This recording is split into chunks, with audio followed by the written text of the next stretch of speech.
भर न्यायालयात पोलिसांचा गराडा आणि समोर 200 संतापलेल्या रणरागिणी. ज्याच्या दहशतीने अख्खं नागपूर थरथरायचं त्या अक्कू यादवचे भर कोर्टात 74 वार करून तुकडे करण्यात आले. कायद्याने ज्याला मोकळं सोडलं त्याचा न्याय वस्तीतील महिलांनी स्वतः केला.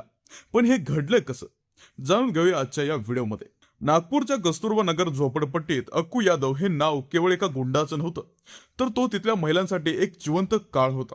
खंडणी, चोरी आणि मारहाण यासारखे 24हून अधिक गुन्हे त्याच्या नावावर होते. पण त्याची खरी दहशत होती महिलांवरील अत्याचारांची. त्याने अनेक महिला आणि अगदी अल्पवयीन मुलींनाही आपल्या पाशवी अत्याचाराचा बळी बनवलं होतं.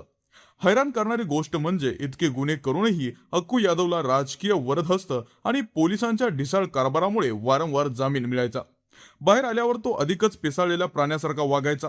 30 जुलै 2004 रोजी त्याने एका 13 वर्षाच्या चिमुरडीवर अत्याचार केला आणि वस्तीतील लोकांच्या संयमांचा बांध सुटला. सुशिक्षित असलेल्या उषा नारायण यांनी धैर्याने आवाज उठवला आणि संपूर्ण वस्ती एकवटली.